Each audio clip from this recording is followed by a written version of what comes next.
Welcome to magnet brains, this is Anamika Singh. कैसे हैं आप सभी? तो मैं आशा करती हूँ कि भाई बहुत अच्छे होंगे और हाजिर हो चुके होंगे इस प्यारे से सेशन में, इस प्यारी सी वीडियो में, जहां मैं आप सभी के लिए हमारे क्लास 9th में केमिस्ट्री का यानी रसायन विज्ञान का एक चैप्टर मैंने स्टार्ट किया है जिसका नाम है परमाणु एवं अणु। उसी का ही एक बहुत ही इंपॉर्टेंट टॉपिक मैं लेकर आई हूँ जिसका नाम है रासायनिक सूत्र लिखना। सो भाई केमिकल फार्मूला जो होता है इसे लिखा कैसे जाता है, आज हम इसी पर ही चर्चा करेंगे, जिसके लिए मैं आपको पहले ही बता दूं इसके पहले की क्लासेस का नॉलेज होना बेटा बहुत इंपॉर्टेंट है। सो जिन्होंने इसके पहले की क्लासेस नहीं देखी है भैया देख आना और फिर इसे पढ़ना तो आपको और अच्छे से समझ में आएगा। सो स्टार्ट करते हैं आज के सेशन को। से स्टार्ट करने के पहले मैं आप सभी को कुछ इन्फॉर्मेशन जानकारी देना चाहती हूँ हमारे इस प्यारे से चैनल के बारे में। सो बेटा क्लास 6 से लेकर 12th में यदि आप इनमें से किसी भी क्लास में हैं so Magnet Brains Hindi medium channel पर आप अपने सब्जेक्ट की क्लासेस अटेंड कर सकते हैं। किसी भी क्लास को देखने के लिए आपको कोई कोर्स बिल्कुल भी परचेस नहीं करना है और ना ही किसी तरह की कोई पेमेंट करनी है, क्योंकि मैग्नेट ब्रेन्स प्रोवाइड कराता है क्वालिटी एजुकेशन, वो बिल्कुल फ्री ऑफ कॉस्ट। इसी के साथ मैं आपको बताना चाहती हूँ कि हम 5 स्टेट बोर्ड कवर कराते हैं, जैसे UP board, Bihar board, MP board, Rajasthan board, Delhi board, और जितनी भी चीज़ें हम कवर कराते हैं वो सब अरेंज फॉर्मेट में होती है, जहाँ बेसिक से लेकर एडवांस लेवल हम लेकर चलते हैं और यस आपके सारे डाउट्स करते हैं सॉल्व। अब सबसे लास्ट में बात आती है कि मैं जो पढ़ा रही हूँ और जो मैं आपको पढ़ा चुकी हूँ वो सारी ही चीज़ों के बारे में बात करूँ तो उसके नोट्स की लिंक आपको नीचे मिलेगी डिस्क्रिप्शन बॉक्स में। यानी आज जो मैं पढ़ाऊँगी और जो मैं पढ़ा चुकी सब कुछ आपको नीचे डिस्क्रिप्शन बॉक्स में ई नोट्स और ई बुक की लिंक मिल जाएगी, वहाँ से आप उसे डाउनलोड कर सकते हो। और जैसा कि आप जानते हैं हमारे 5 स्टेट बोर्ड हम कवर कराते हैं, UP, Bihar, MP, Rajasthan, Delhi. Okay, so उम्मीद करती हूँ कि आपको जानकारी पसंद आई होगी। और यस हमारा एक इंग्लिश मीडियम चैनल भी है बेटा।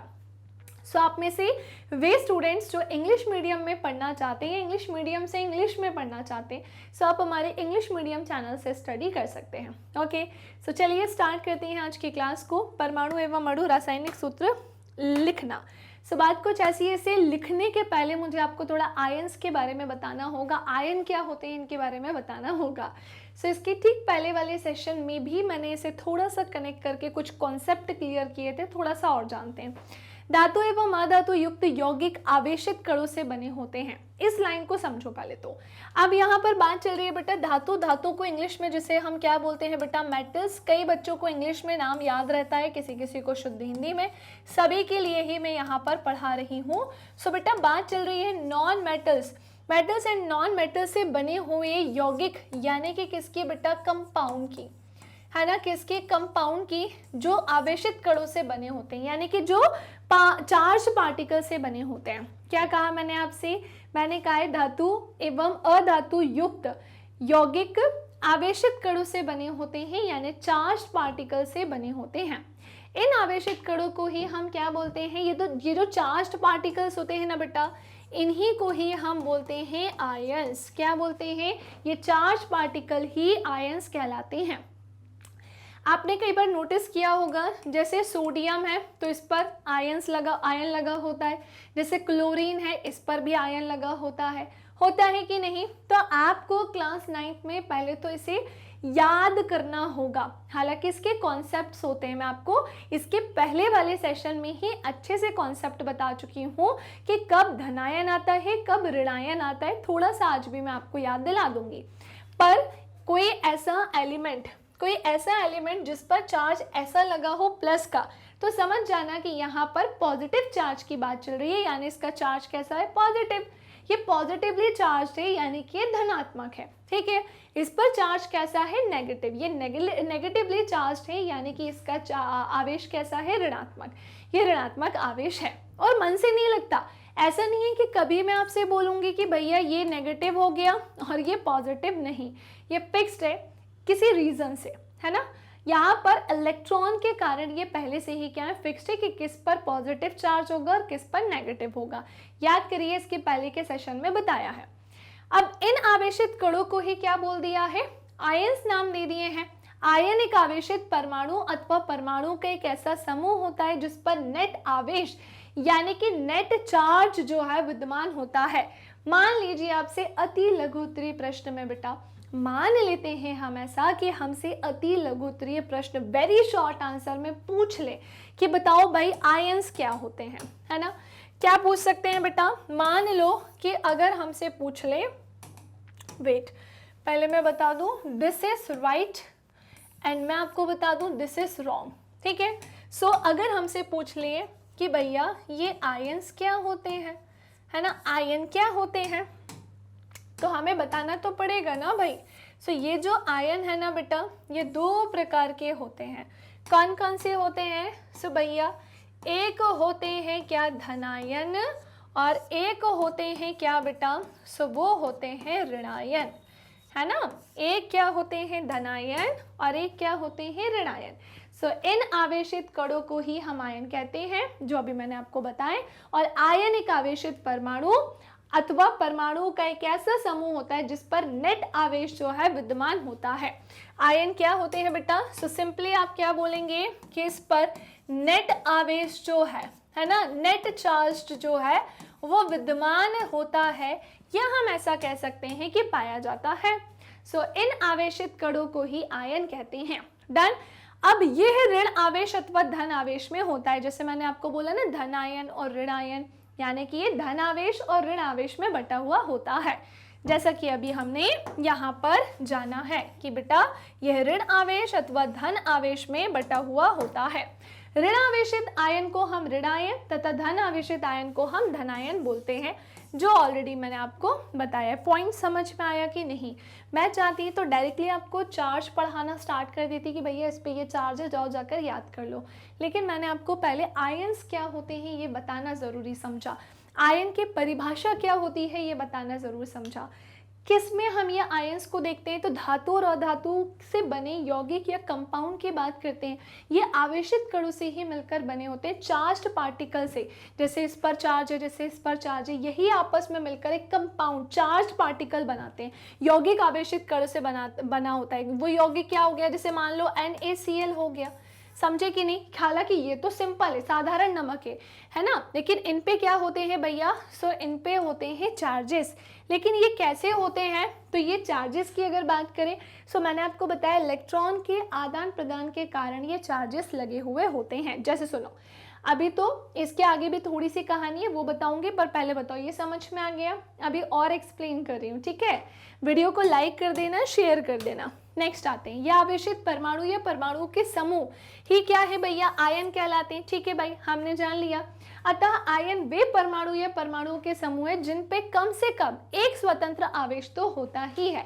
जी हाँ, ये बिल्कुल सही कहा है। क्या कि भैया आयन वे परमाणु एटम या एटम्स का ग्रुप है बेटा, जिन पर कम से कम एक स्वतंत्र आवेश उपस्थित होता ही है। जैसे सोडियम आयन पर, ये सोडियम आयन है, ये केवल सोडियम एलिमेंट है, और ये सोडियम क्या हो जाएगा बेटा? आयन हो जाएगा। समझे? दोनों में डिफरेंस है, दोनों में क्या होता है? डिफरेंस होता है। जिनको लग रहा है क्या डिफरेंस होता है, सो इसके लिए थोड़े से कॉन्सेप्ट हमें समझने होंगे। कॉन्सेप्ट हमसे ये बोलते हैं बेटा, है ना, कि जो सोडियम होता है, सोडियम याद कीजिए मैंने आपको बताया था, जैसे कुछ कहानी मैं आपको एक्सप्लेन करती हूँ।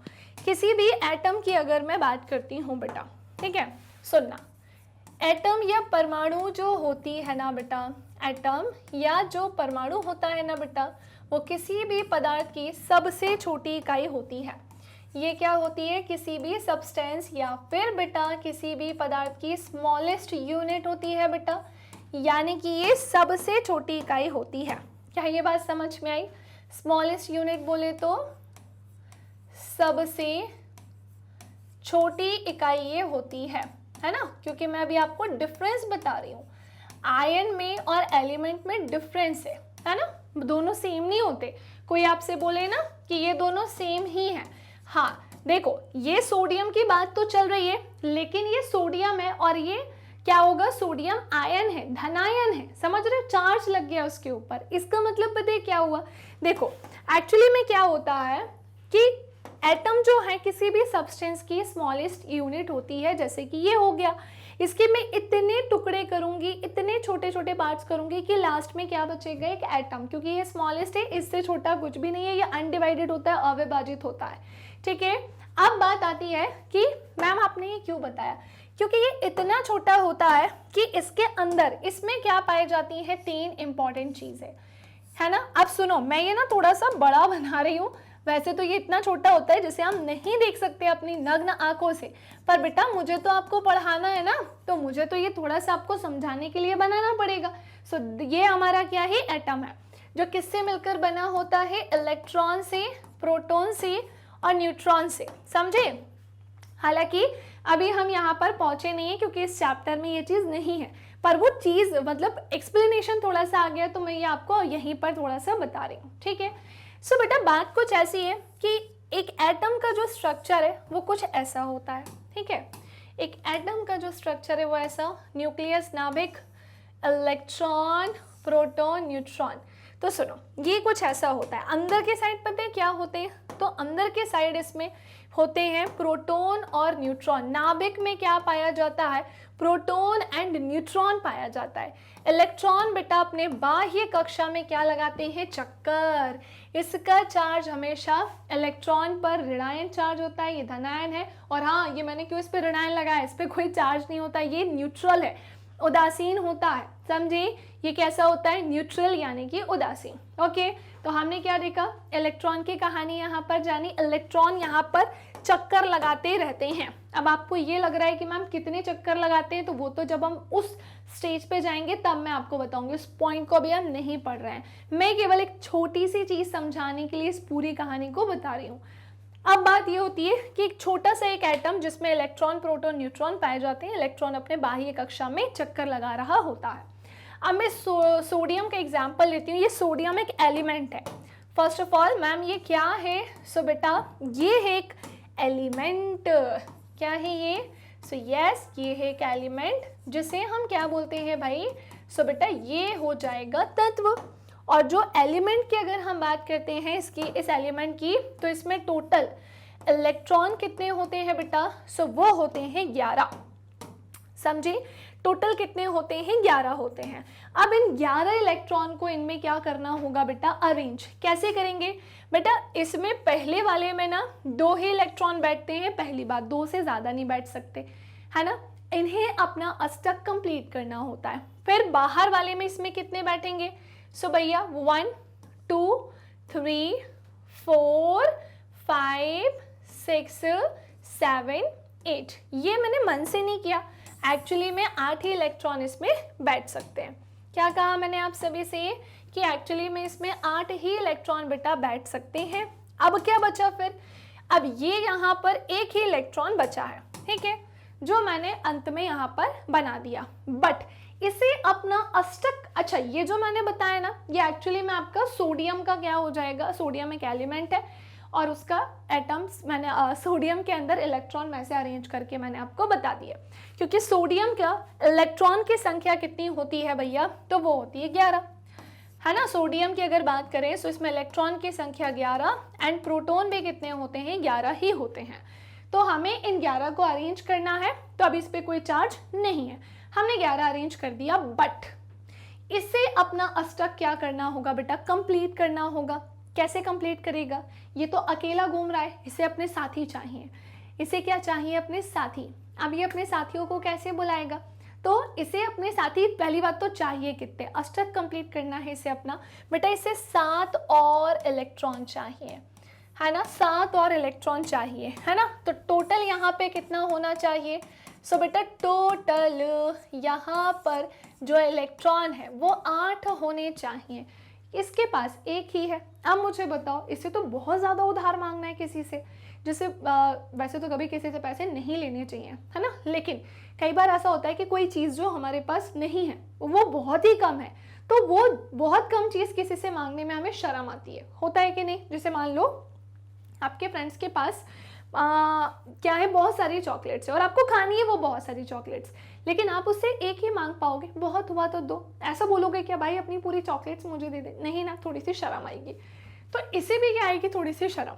ये क्या बोलेगा कि यार मैं ना अपने बहुत सारे इलेक्ट्रॉन्स जो है वो किसी से नहीं मांग सकता, तो मैं काम करता हूँ अपने इलेक्ट्रॉन का त्याग कर देता हूँ। पॉइंट समझ में आया, क्या कहा मैंने आपसे कि इसने डिसीजन लिया और इसका डिसीजन ये था कि भैया मैं अपने इलेक्ट्रॉन का क्या कर देता हूँ बेटा, त्याग कर देता हूँ। तो मैं आपको बताना चाहती हूँ आयन को लेकर, किसको लेकर, आयंस को लेकर, कि जब भी बात आती है बेटा किसकी, तो जब भी बात आती है इलेक्ट्रॉन के त्याग करने की, है ना। अब जैसे आयन कितने तरीके के होते हैं, सो ऑब्वियसली आप जानते हैं कि भैया एक होता है धनायन और एक होता है ऋण आयन। ये रहा धनायन और ये क्या हो गया बेटा, ऋण आयन।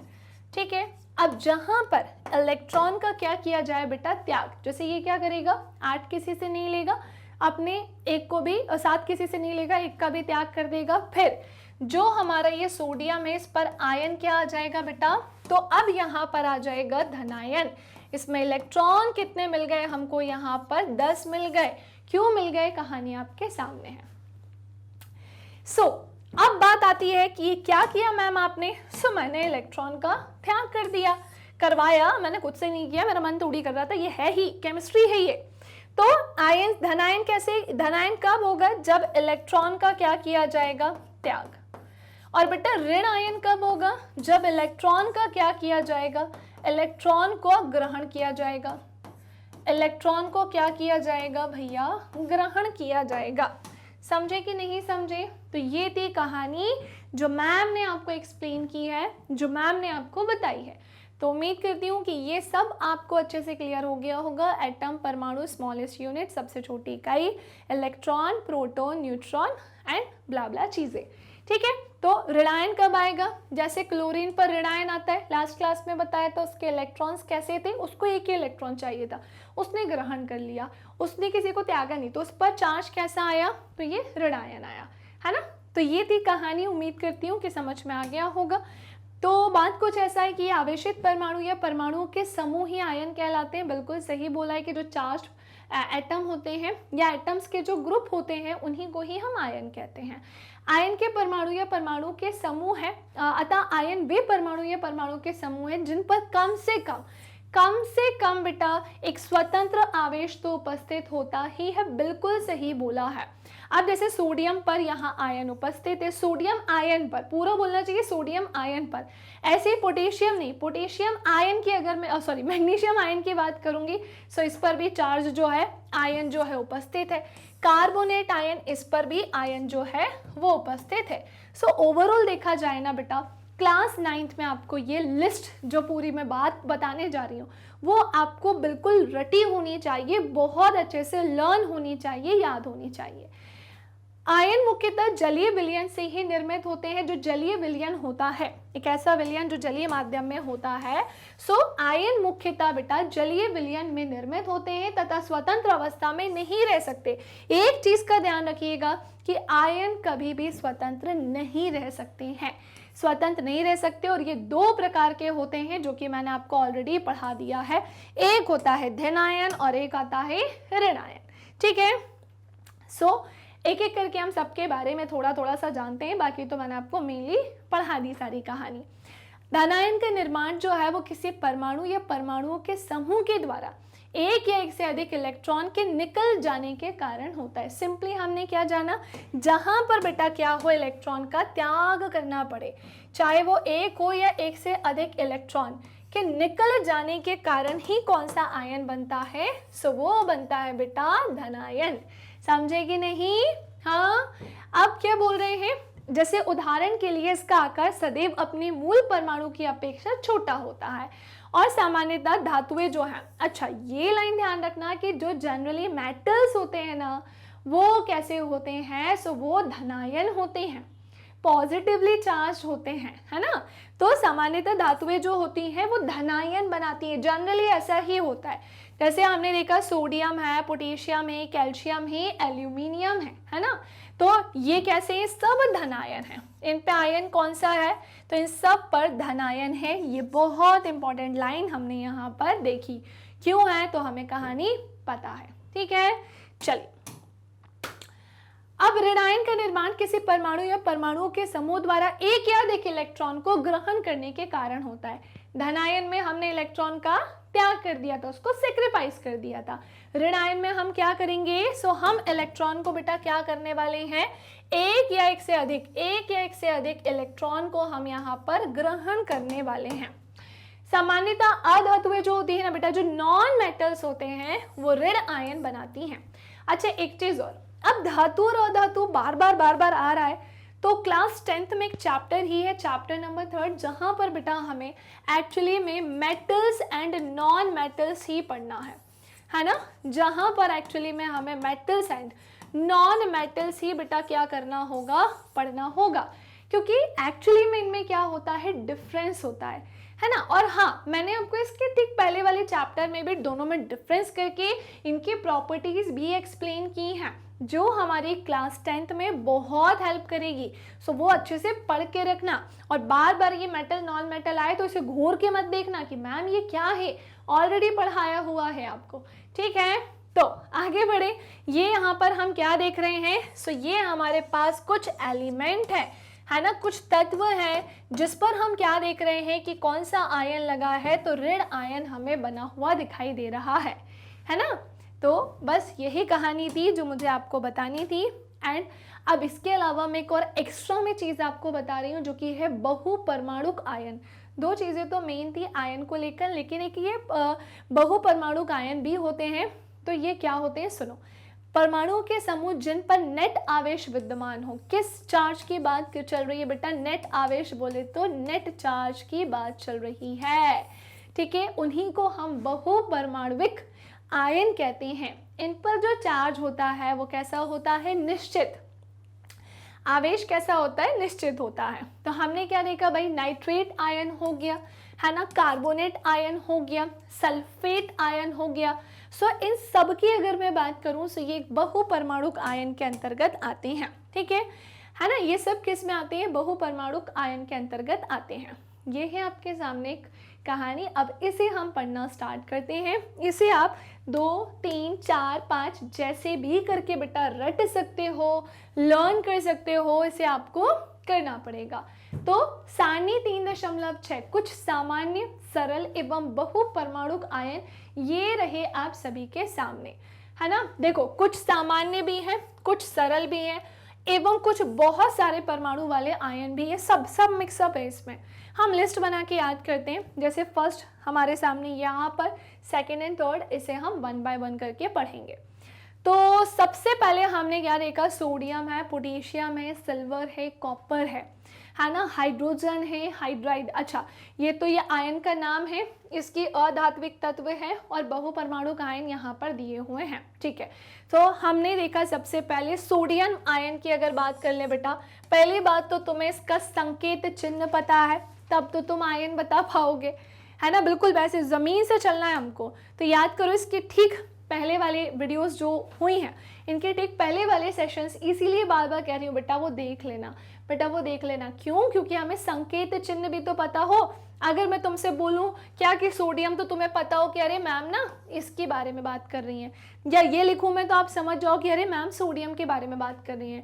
अगर मैं लिखूँ ये तो आप समझ जाओ कि मैम पोटेशियम के बारे में बात कर रही हैं। अगर मैं लिखूँ ये तो आप समझ जाओ कि मैम हाइड्रोजन के बारे में बात कर रही हैं। अगर मैं ये लिखूँ तो आप समझ जाओ मैम कॉपर के बारे में बात कर रही हैं। पता चला कि तुम संकेत चिन्ह याद कर नहीं बैठे हो और मैं तुम्हें ये पढ़ाने चली गई, क्योंकि मेरे को तो कोर्स कंप्लीट कराना है ना तुम लोगों का, तो मैं ये पढ़ाने आ गई और तुम्हारे दिमाग में कुछ बैठा ही नहीं। तो इसीलिए बेटा तुम्हें क्या करना होगा, सबके आयंस याद भी करने हैं, समझने भी हैं। तो संकेत चिन्ह पता चल गया, सोडियम का क्या होता है Na, और ऑब्वियसली इस पर चार्ज क्या होगा, धन आयन। पोटेशियम का संकेत चिन्ह कैपिटल K होता है और इस पर भी आयन क्या होगा, धन आयन। सिल्वर AgOg वाला AgOg लोजी सुनोजी वाला नहीं है ये वाला जो है सिल्वर, इसका संकेत चिन्ह Ag होता है, जिस पर आयन क्या है, धनायन। अब इसकी बात करें भैया, कॉपर पर भी क्या होता है, धनायन। थोड़ा सा इधर आ जाओ। अधात्विक तत्व की बात करें जैसे हाइड्रोजन, भैया ये भी धनायन है, लेकिन हाइड्राइड की बात करेंगे तो ये ऋणायन होगा। क्लोराइड की बात करेंगे तो ये ऋणायन होगा। ब्रोमाइड की बात करेंगे ऋणायन होगा। आयोडाइड की बात करेंगे ऋणायन होगा। अमोनियम की बात करेंगे तो ये धन आयन है। अमोनिया पहली बात तो इसका पता होना चाहिए, समझ रहे हो। तो अब हमने क्या देखा कि हमारा जो अमोनियम है वो धन आयन है। हाइड्रोक्साइड की बात करेंगे ऋण आयन है। नाइट्रेट है ना, नाइट्रेट की अगर हम बात करेंगे, नाइट्रेट की अगर हम बात करेंगे NO3 हो जाएगा। अब इसी के साथ अगर हम हाइड्रोजन कार्बोनेट की बात करते हैं, किसकी बात करते हैं, हाइड्रोजन कार्बोनेट की बात करते हैं, सो वो हमारा ऋणायन होगा। ओके, सो ये थी कहानी जो कुछ मैंने आपको बताई है, अभी पूरी नहीं हुई है, ये पूरी बिल्कुल भी नहीं हुई है। ठीक है, नाउ आगे बढ़ते हैं हम। अब आते हैं आयन का नाम। अगला क्या है भाई, मैग्नीशियम है, कैल्शियम है, जिंक है, आयरन है, कॉपर है, ये सब जो है भाई धनायन है ना। इनके साथ ये भी ध्यान रख लेना कि ये 2 कहाँ है, 3 कहाँ है ना, ये सब भी ध्यान रखना। ऑक्साइड और सल्फाइड की बात करेंगे तो ये ऋणायन है, और वहीं कार्बोनेट, सल्फाइड या सल्फेट की बात करेंगे तो बेटा ये ऋणायन है। जब क्लास 10th में आप जाओगे तो वहाँ पर एक चैप्टर ही है केमिकल रिएक्शन, रासायनिक अभिक्रियाएं, फर्स्ट चैप्टर ही है आपके क्लास 10th का पहला चैप्टर। वो उसमें कहीं ऐसे सल्फेट लिख कर आ जाएगा तो आप घूर के देखोगे कि ये सल्फेट कहाँ से आ गया, मैम इसका सिंबल क्या होता है, संकेत चिन्ह क्या होता है, बेटा ये होता है। क्लास 9th में इसलिए चिल्ला रही हूँ कि ये सब याद कर लेना ताकि क्लास 10th में किसी को तुम घूर के ना देखो। 11th में अगर तुम पीसीएम लेते हो तो तुम्हें दिक्कत ना जाए, 12th में ना जाए, समझ रहे हो। चलो तालियां नहीं बजा रही हूँ मैं तुम्हारे लिए। अब बात आती है एल्यूमिनियम, है ना, और यहाँ पर इसकी बात आती है, तो इस पर भी आयन कैसा होगा, तो ये धनायन होगा।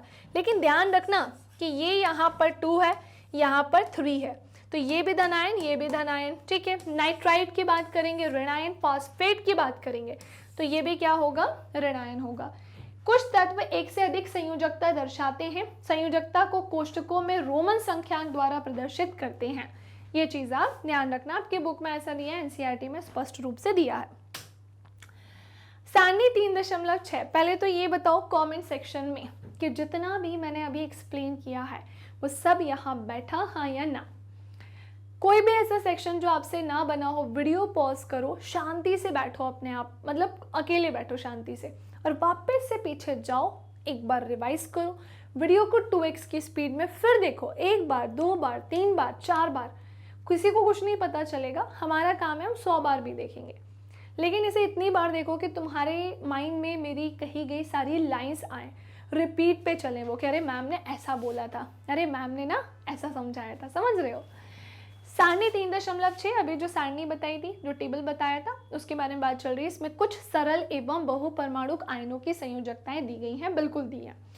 रासायनिक सूत्र लिखते समय आपको निम्न नियमों का पालन करना चाहिए। अब हमने देख तो ली है ना, इनकी संयोजकताएं तो हमने देख ली, दी गई हैं, है ना, सबकी अलग अलग है। देखो इधर संयोजकताएं इसकी 2, इसकी 3, और आयन का नाम देख लिया, सब हमने जान लिया। ठीक है, अब क्या बोल रहे हैं कि रासायनिक सूत्र लिखते समय आपको निम्न नियमों का क्या करना चाहिए, पालन। कुछ नियम है एक्चुअली में, जब हम केमिकल फॉर्मूला लिखेंगे तो कुछ रूल्स फॉलो करने होंगे, और वो क्या है रूल्स, तो सुनो। आयन की संयोजकता अथवा आवेश कैसा होना चाहिए, बैलेंस्ड होना चाहिए। आयन जो है ना, उनकी जो वैलेंसी है बेटा, यानी कि जो संयोजकता है, या फिर आप ऐसा बोल दो आवेश, ये सब कैसे होने चाहिए, बैलेंस्ड होने चाहिए। ठीक है, जब एक यौगिक किसी धातु एवं अधातु के संयोग से निर्मित होता है तो धातु के नाम अथवा उसके प्रतीक को रासायनिक सूत्र में पहले लिखते हैं। वेरी इंपॉर्टेंट लाइन बेटा, यहाँ पर क्या बोल रहे हैं कि जब एक यौगिक किसी मेटल या नॉन मेटल, धातु एवं अधातु के संयोग से निर्मित होता है। भाई कंपाउंड यौगिक कब बनेगा, या तो धातु से मिलके अधातु, धातु अधातु से मिलके, है ना। तो धातु का नाम अथवा उसके जो प्रतीक है, इसको रासायनिक सूत्र में पहले लिखना आना चाहिए। जैसे यहाँ कैल्शियम ऑक्साइड को हम CaO लिखेंगे, सोडियम क्लोराइड को हम NaCl लिखेंगे, समझ रहे हो। आयरन सल्फाइड को हम ऐसे लिखेंगे, कॉपर ऑक्साइड को हम CuO लिखेंगे इत्यादि। जहां पर ऑक्सीजन, क्लोरीन, सल्फर अधातु है तथा उन्हें दाईं तरफ लिखते हैं, जबकि कैल्शियम, सोडियम, आयरन एवं कॉपर धातुएं हैं, उन्हें हम कहां लिखते हैं बेटा, बाईं तरफ लिखते हैं। समझे कि नहीं समझे। तो हमने देख ली कहानी कि आयन की संयोजकता, वैलेंसी। अच्छा एक चीज और, संयोजकता को इंग्लिश में हम वैलेंसी बोलते हैं, सबकी वैलेंसी अलग अलग तरीके से निकलती है। वैलेंसी कैसे निकलती है बेटा, इसके लिए तो आपको थोड़ा सा रुकना होगा, क्योंकि इस चैप्टर में वैलेंसी निकालना नहीं सिखाया गया, अभी केवल चीज़ें सुनेंगे। जो निकालना सिखाना है वो मैंने ऑलरेडी आपको एडवांस में ले जाकर बता दिया है ना। लेकिन जो चैप्टर में अभी हमें नहीं पहुंचना है वहां तक, तो उसको थोड़ा सा हम होल्ड पर डालते हैं। तो वैलेंसी के लिए प्रॉपर लिस्ट में आपको बताऊंगी कि कैसे वैलेंसी निकलती है, किसी एलिमेंट की वैलेंसी क्या क्या होती है, बट अभी मैं आपको समझाने के लिए बहुत एग्जाम्पल दूंगी, तो वहां पे भी हम चीज़ों को जानेंगे। जब एक यौगिक किसी धातु एवं अधातु के संयोग से निर्मित होता है, क्या बोल रहे हैं कि भाई जब एक यौगिक यानी कि बेटा जो कंपाउंड है वो किसी मेटल और नॉन मेटल के संयोग से बनता है, तो धातु के नाम और उसके प्रतीक को रासायनिक सूत्र में पहले लिखते हैं। जैसे कि कैल्शियम ऑक्साइड हो गया, तो कैल्शियम ऑक्साइड कैसे लिखेंगे भैया, कैल्शियम का प्रतीक चिन्ह ये हो जाएगा, है ना, और ये हमारा ऑक्साइड का वो हो जाएगा, समझे कि नहीं। और ये कैपिटल ही होगा, ये भी आपको पता होना चाहिए, लिखना आना चाहिए। सोडियम क्लोराइड को हम ऐसे कभी नहीं लिख सकते हैं, ये तरीका कैसा होगा, गलत। इसे हम, ये एक यौगिक बना है, क्या बना है बेटा, ये एक यौगिक बना है यानी कंपाउंड बना है। कैसे बना है, तो ये NaCl से मिलकर बना है। उसी तरह से आयरन सल्फाइड हो गया, तो ये आयरन और ये सल्फर से मिलकर आयरन सल्फाइड बनेगा। ओके, कॉपर ऑक्साइड, ये तो आपके सामने है ही। बहुपरमाणु आयनों द्वारा निर्मित यौगिकों में बहुत सारे परमाणुओं के द्वारा, परमाणु वाले आयन के द्वारा निर्मित जो कंपाउंड है, इनमें आयनों की संख्या दर्शाने के लिए आयन को कोष्ठक में लिखकर, इस प्रकार से कोष्ठक में लिखकर आयनों की संख्या कोष्ठक के बाहर लिख देते हैं। तो अब इसमें हमने इसे कितना लिख दिया, 2। हम इसे ऐसे नहीं लिख सकते, मैग्नीशियम हाइड्रोक्साइड को बेटा हम ऐसे नहीं लिख सकते हैं, क्योंकि यहाँ हाइड्रोजन अकेले के लिए इसके 2 एलिमेंट, 2 एटम नहीं होंगे। ये देखा जाए तो ये दोनों के लिए ही लगा है यहाँ पर, इसीलिए हमने इस कोष्ठक का प्रयोग किया है, कोष्ठक का यूज किया है। तो बहुपरमाणु आयनों द्वारा निर्मित यौगिकों में आयनों की संख्या दर्शाने के लिए आयन को कोष्ठक में लिखकर आयनों की संख्या कोष्ठक के बाहर लिखते हैं। उदाहरण के लिए मैग्नीशियम हाइड्रोक्साइड है, यदि बहुपरमाणु आयन की संख्या 1 हो तो कोष्ठक की आवश्यकता नहीं होती है। जैसे ऑब्वियसली भाई अगर यहाँ पर बहुत सारे परमाणुओं की अगर हम बात करें या बहुपरमाणु वाले आयन की बात करेंगे, इसकी संख्या अगर 1 हो तो हमें कोष्ठक नहीं चाहिए, ठीक है। जैसे उदाहरण के लिए NaOH यानी कि सोडियम हाइड्रोक्साइड हो गया, इसके लिए हमें कोष्ठक नहीं चाहिए, सिंपल। अब मैं आपको यहाँ पर सरल यौगिकों के सूत्र बनाना सिखा रही हूँ कि ये कैसे बनते हैं। क्या बनाना सिखा रही हूँ कि भैया सरल यौगिकों के सूत्र कैसे बनते हैं। जो भिन्न भिन्न तत्वों से निर्मित सरलतम यौगिकों को द्विअंगी यौगिक कहते हैं। सेंटेंस ध्यान से सुनेंगे बेटा, सेंटेंस हमसे क्या बोल रहा है कि 2 भिन्न भिन्न यानी अलग अलग एलिमेंट या तत्वों से बने हुए सरलतम यौगिकों को ही हम क्या बोलते हैं, 2 अंगों वाले यौगिक, यानी कि और हिंदी में अगर हम देखें तो ये द्विअंगी यौगिक कहलाता है।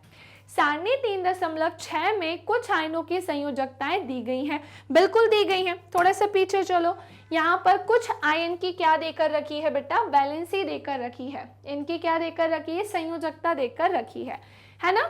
तो इनका उपयोग यौगिकों को के सूत्रों को लिखने के लिए हम कर सकते हैं। तो सिंपली अभी हम क्लास अगले चैप्टर में भी नहीं जा सकते या नेक्स्ट क्लास में भी नहीं जा सकते हैं 10th में, तो हमें क्या करना है, हमें जो ऑलरेडी हमारे पास सारणी दी है, जो हमें टेबल दी है, उसमें हमें जो जो एलिमेंट्स या तत्व दिए हैं उनकी जितनी वैलेंसी है उसके आधार पर मैं आपको सरल यौगिकों के सूत्र बनाना सिखाती हूँ, ठीक है।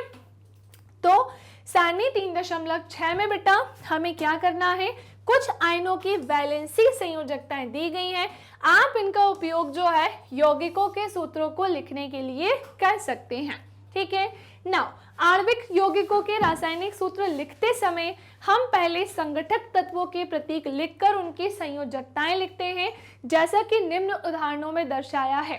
तत्पश्चात संयोजित परमाणुओं की संयोजकताओं को क्रॉस करके अणुसूत्र लिखते हैं। कैसे, कहाँ दर्शाया है, इधर पे, इधर दर्शाया है बेटा, ठीक है ना। इसे क्रॉस करके कैसे लिखना होता है, तो सुनो, हाइड्रोजन क्लोराइड का सूत्र यहाँ पर दिया है। कैसे बनेगा हाइड्रोजन क्लोराइड, है ना। हाइड्रोजन क्लोराइड का सूत्र जिसे हम हाइड्रोक्लोरिक भी बोलते हैं, कैसे बनेगा, तो हाइड्रोजन लेना होगा, क्लोरीन लेना होगा। ऑब्वियसली किसे लेंगे भैया, हम यहाँ पर हाइड्रोजन को लेंगे और किसे लेंगे बेटा, सो इसे हम यहाँ पर क्लोरीन को भी लेंगे।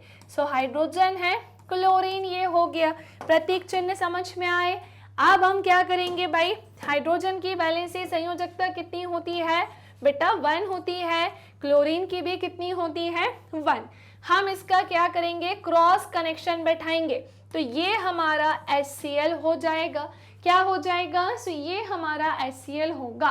सो दोनों की वैलेंसी हमने देखी कितनी होगी 1 1 ही होगी। मन से कुछ नहीं किया है, वापस से चलो, हमने क्या देखा, हमारा हाइड्रोजन है और वही हमारा क्लोराइड है।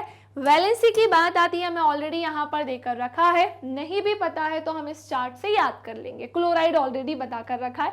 तो दोनों के अकॉर्डिंग हमने इसकी वैलेंसी लिख दी, क्रॉस कर लिया एक दूसरे को, यही तो करने को बोला था कि क्रॉस कर लें, क्रॉस ओवर करो और फिर इसका अणु सूत्र तैयार हो जाएगा। सो इस तरह से क्या बनेगा भैया, हाइड्रोक्लोरिक एसिड या फिर हाइड्रोजन क्लोराइड ये बनेगा। डन, पहली कहानी समझ में आई। अगर एग्जाम में लिखने को आए एज इट इज ऐसे ही लिखना है, ठीक है। नेक्स्ट आते हैं सेकेंड, हाइड्रोजन सल्फाइड के सूत्र की बात करें तो भैया ये है हाइड्रोजन, ये है सल्फाइड का सिंबल, प्रतीक चिन्ह हो गया है ना। अब हाइड्रोजन का संयोजकता 1 होती है एंड बेटा सल्फाइड की कितनी होती है 2 होती है। अब सुनो यहाँ पर क्या होगा, क्योंकि देखो ये वाला तो इजी था, हमने इसको क्रॉस ओवर किया, सिंपली दोनों की वैलेंसी 1 1 थी तो हमारे लिए कुछ डिफिकल्ट रहा ही नहीं। लेकिन अगर वैलेंसी 2 3 4 5 ऐसी रही कुछ, है ना, इतनी ज्यादा तो नहीं वाला पढ़ा अभी हमने, 1 2 3 तक ही अभी हमें पढ़ना है। तो अगर मान लो 2 है 3 है, फिर मैम हम क्या करेंगे, तो सुनो, हमने देखा भैया हाइड्रोजन की संयोजकता तो 1 होती है लेकिन सल्फाइड की तो 2 होती है। अब हम क्या करें भैया, क्रॉस ओवर कर दो। कैसे करोगे, तो जब हम इसको इससे लेकर चलेंगे तो ये हमारा H2 हो जाएगा, ठीक है, और ये S हमारा कितना हो जाएगा, तो वो तो 1 है, उसको लिखने की जरूरत है नहीं, तो ये H2S यानी हमारा क्या बना देगा, हाइड्रोजन सल्फाइड एक कंपाउंड यौगिक बनाएगा, ठीक है। तो हमने देख लिया भैया HCl ये कैसे बना, ये कंपाउंड ये यौगिक कैसे बना। फिर हमने क्या देखा कि भैया हमारा H2S हाइड्रोजन सल्फाइड कैसे बना, ये भी हमने जाना है ना, हाइड्रोजन सल्फाइड कैसे बना। स्क्रीनशॉट लो जल्दी जल्दी जल्दी जल्दी फटाफट से।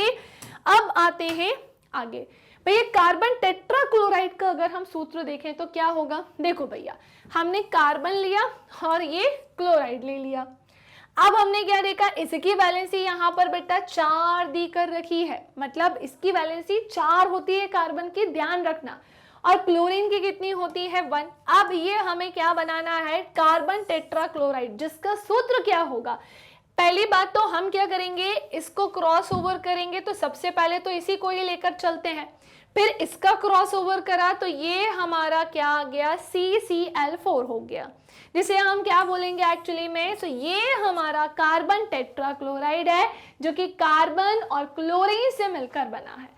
कार्बन की वैलेंसी 4 है, जैसे अभी आपके पास, हमें 3 तक तो मेनली पढ़ना ही था, लेकिन कार्बन टेट्राक्लोराइड ये सूत्र दिया था तो मैंने आपको कार्बन का बता दी वैलेंसी कितनी होती है, तो वो होती है बेटा 4। हमें आपके NCERT में 3 तक ही दिया था, बट हमने थोड़ा सा एक्स्ट्रा ही पढ़ा है ना। अब आते हैं नेक्स्ट, मैग्नीशियम क्लोराइड का सूत्र ज्ञात करने के लिए पहले हम धनायन का जो संकेत है ना, इसे लिखेंगे। तो भैया इसे तो इस प्रकार से लिखा जाता है, इसके पश्चात ऋणायन क्लोराइड लिखेंगे, तो भैया ऋणायन क्लोराइड तो ऐसा होता है। तत्पश्चात इनके आवेशों को आड़ा तिरछा क्रिस क्रॉस करके हम सूत्र ज्ञात कर सकते हैं मैग्नीशियम क्लोराइड का, जो कि MgCl2 होता है। कैसे करेंगे भाई, अगर हम मैग्नीशियम क्लोराइड की बात करते हैं, इसका सरल सूत्र कैसे बनेगा, इसका सूत्र कैसे बनेगा, हमने लिया मैग्नीशियम को, हमने लिया क्लोरीन, इसकी संयोजकता 2 होती है और इसकी कितनी होती है, 1 होती है। चिन्ह ध्यान रखना, जहां पर लगा रहे हैं वहां लगेगा ही, ठीक है ना। ये क्रिस क्रॉस हम यहाँ पर करेंगे, इसके पहले हमने जो है क्रॉस ओवर तो किया था, लेकिन वहां हमने आयंस किसी में नहीं ऐड किए थे, इनमें होंगे। तो मैग्नीशियम क्लोराइड का सूत्र ज्ञात करने के लिए पहले हमें धनायन का संकेत जो है वो लिखना होगा और इसके पश्चात ऋणायन क्लोराइड को भी यहाँ पर लिखना होगा, हमने ऐसा लिखा। अब पहले ऑब्वियसली इसे लेंगे तो हमने Mg लिख के छोड़ दिया, क्यों? क्योंकि इसकी वैलेंसी तो 1 होती है, ठीक है। क्लोरीन की बात करेंगे भैया, तो ये तो हमें यहाँ पर 2 ही ऐड करना होगा क्रॉस क्रॉस करने के बाद। सो ये हमारा क्या बन जाएगा, मैग्नीशियम क्लोराइड का सूत्र निकल कर आ जाएगा। सो मैग्नीशियम क्लोराइड का सूत्र कैसे बनता है ये भी मैम ने आपको सिखा दिया। ओके, अब बात इस प्रकार हम देखते हैं कि मैग्नीशियम क्लोराइड के अणु में 2 क्लोराइड आयन, बिल्कुल सही बोला है, एक नहीं थे बल्कि कितने थे भैया, 2 क्लोराइड आयन प्रत्येक मैग्नीशियम आयन के लिए होता है, बिल्कुल सही है ना। और इस प्रकार के आयनिक यौगिकों में धनात्मक तथा ऋणात्मक आवेशों का संतुलन होना चाहिए भैया। पॉजिटिव चार्ज और negative charge, positively charge ion हो जाएंगे, नेगेटिवली चार्ज आयन हो जाएंगे, इनका भैया बैलेंस्ड होना बहुत इंपॉर्टेंट है ना। तथा संपूर्ण संरचना उदासीन होनी चाहिए, फिर जो संरचना होगी वो न्यूट्रल होगी, उस पर चार्ज ऐसे नहीं लगेगा कंपाउंड बनने के बाद। ध्यान देने योग्य बात यह है कि इस प्रकार के सूत्रों से आयनों के आवेश को नहीं दर्शाया गया। चलो आगे चलते हैं और अब हम नेक्स्ट को समझते हैं। जैसे एल्यूमिनियम ऑक्साइड का सूत्र कैसे बनेगा, तो पहली बात तो ध्यान से सुनो, यहाँ पर अगेन हमें आवेश लेने होंगे जैसा हमने यहाँ पर आवेश को लिया था, ठीक है। यहाँ पर हमें आवेश जो हमने लिया था इसके ठीक पहले वाले में जब हम जो सूत्र लिख रहे थे वहां पर चार्ज हमने नहीं लिए थे, लेकिन मैग्नीशियम क्लोराइड में हमें चार्ज को लेना है जब ये इसको बनेगा, मतलब इनकी वैलेंसी के साथ। ऐसा ही हमें एल्यूमिनियम ऑक्साइड के साथ भी करना होगा, ठीक है। सो प्रतीक चिन्ह इसका क्या है भैया, एल्यूमिनियम यहाँ पर, ऑक्साइड यहाँ पर हो जाएगा, है ना। इसका आयन जो है धनायन, इसका ऋणायन, इसकी वैलेंसी 3 और 2 होगी। अब हम इसको अगर क्या करेंगे भैया, तो अगर आपस में हम इसको क्रिस क्रॉस करते हैं तो क्या होगा, ऑब्वियसली पहले इसे लेते हैं तो ये हमारा Al तो होगा ही, क्या होगा Al, और 2 यहाँ पर आ जाएगा और O3 यहाँ पर इस तरह से होगा, होगा कि नहीं, बिल्कुल होगा। कैल्शियम ऑक्साइड का सूत्र क्या होगा भैया, दोनों की वैलेंसी 2-2 है बेटा, लेकिन हम इसे ऐसे नहीं लिख सकते हैं, समझ रहे हो, इसे ऐसे, कैल्शियम ऑक्साइड को कभी भी ऐसे नहीं लिखा जाता है। यहाँ पर दोनों तत्वों की संयोजकताएं कैसी हैं, इक्वल है, वैलेंसी कैसी है बेटा, यहाँ पर समान है। अतः इसका सूत्र जो है वो CA2O2 प्राप्त होता है, किंतु हम इस सूत्र को CaO के रूप में सरलीकृत करते हैं, यानी हम ऐसा नहीं लिखते हैं बल्कि हम कैल्शियम ऑक्साइड को कुछ इस प्रकार से लिखते हैं। ओके, चलिए अब आते हैं बहुपरमाणु आयनों वाले कंपाउंड की तरफ। तो इसे और समझते हैं भैया, सोडियम नाइट्रेट का सूत्र कैसे बनेगा, तो NaNO3 कैसे बनेगा भैया, ये है सोडियम और ये है नाइट्रेट।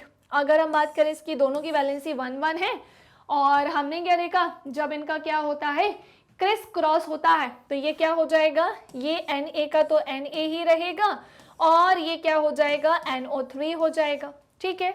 NO3 ही रहेगा क्योंकि दोनों की वैलेंसी क्या है, 1 है, तो इनका अलग से आपको कुछ मल्टीप्लाई करके कोई नंबर नहीं आएगा, क्योंकि वैलेंसी 1-1 है, तो 1-1 करने पर तो जो था वो का वही रहेगा, तो 3 का 3 रहेगा। कैल्शियम हाइड्रोक्साइड की बात करते हैं, ये है कैल्शियम, ये है हाइड्रोक्साइड, तो इनकी वैलेंसी 2, इसकी हाइड्रोक्साइड की 1। अब अगर हम इसको क्रिस क्रॉस करते हैं तो सुनो, ये तो कैल्शियम Ca अपना प्लेस पर रहेगा, लेकिन ये जो हाइड्रोक्साइड है ये ब्रैकेट में रहेगा, इस तरह से इसको हम 2 को लिखेंगे। यही गलतियां मोस्टली स्टूडेंट्स करते हैं जो हमको नहीं करनी है। अब आते हैं, ध्यान देने योग्य बात यह है कि कैल्शियम हाइड्रोक्साइड का सूत्र, कैल्शियम हाइड्रोक्साइड मतलब CaOH, ये ब्रैकेट में 2 करके है, ना कि हम इसे ऐसे लिखेंगे। हाँ, अभी थोड़ी देर पहले भी मैंने आपको बताया था कि ऐसे हम नहीं लिख सकते हैं, है ना। क्यों नहीं लिख सकते हैं, क्योंकि केवल हाइड्रोजन के लिए ये 2 नहीं है, हाइड्रोक्साइड के लिए है, यानी हमें इन दोनों के लिए ही यहाँ पर इसको लिखना होगा, ठीक है।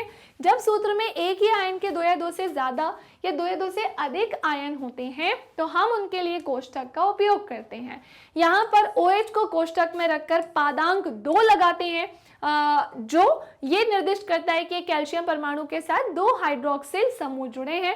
दूसरे शब्दों में कैल्शियम हाइड्रोक्साइड में ऑक्सीजन एवं हाइड्रोजन प्रत्येक के 2-2 परमाणु हैं, बिल्कुल है। अब आते हैं सोडियम कार्बोनेट का सूत्र लिखने, बस एंड पे ही चल रहे हैं, जल्दी फिनिश होने वाला है। तो बेटा सोडियम कार्बोनेट का सूत्र कैसे लिखेंगे, ये हमारा सोडियम, ये है हमारा कार्बोनेट। हमने देखा इसकी वैलेंसी 1 है भैया, इसकी 2 है, इसका धनायन चार्ज होगा, इसका ऋणायन होगा। जैसे हमने इसको क्रिस क्रॉस किया, ये हमारा Na2 हो जाएगा और ये हमारा CO3 हो जाएगा, यानी ये क्या बनेगा, सोडियम कार्बोनेट बन जाएगा। उपरोक्त उदाहरण में कोष्ठक के उपयोग की आवश्यकता नहीं है क्योंकि बहुपरमाणु आयन कार्बोनेट का एक ही आयन विद्यमान है, बहुत सारे नहीं है। अब देखते हैं हम अमोनियम सल्फेट का सूत्र। भैया अमोनियम यहाँ पर है, सल्फेट यहाँ पर है, इसकी वैलेंसी 1 होती है, इसकी 2 होती है, इसका आयन क्या होगा, आवेश क्या होगा, पॉजिटिव, इसका नेगेटिव होगा। तो ये कुछ इस प्रकार से हम लिखेंगे, ठीक है, ध्यान रखना कैसे इसको लिखा है। बस इतना ही है आज के लिए। उम्मीद करती हूँ कि जितना आपको पढ़ाया है सब अच्छे से समझ में आ गया होगा, अच्छे से बन गया होगा। वीडियो को लाइक शेयर करना नहीं भूलिएगा। इसी के साथ कोई डाउट हो तो वो भी कमेंट सेक्शन में पूछ लीजिएगा। मैग्नेट बेस के अदर प्लेटफॉर्म्स भी है जहाँ पर आप हमसे जुड़ सकते हैं, जैसे Facebook, Instagram, Twitter, Telegram, WhatsApp. YT पर आप हमारे सेशंस ले सकते हैं, एप्लीकेशन के थ्रू भी आप हमसे जुड़ सकते हैं और वेबसाइट के थ्रू जुड़कर भी आप हमारी क्लासेस अटेंड कर सकते हैं। ई नोट्स और ई बुक की लिंक आपको नीचे मिलेगी डिस्क्रिप्शन बॉक्स में, वहां से आप ई नोट्स और ई बुक दोनों ही चीज़ें डाउनलोड कर सकते हैं। ये है बेटा हमारे हिंदी इंग्लिश मीडियम के टॉप कोर्सेज, जैसे CBSE board, Delhi board, Bihar board, UP board, MP board, Rajasthan board, वैदिक मैथ्स क्रैश कोर्स और स्पोकन इंग्लिश। आज के लिए इतना ही, मिलेंगे अब हम हमारे नेक्स्ट सेशन में। तब तक के लिए bye bye, take care, thank you class.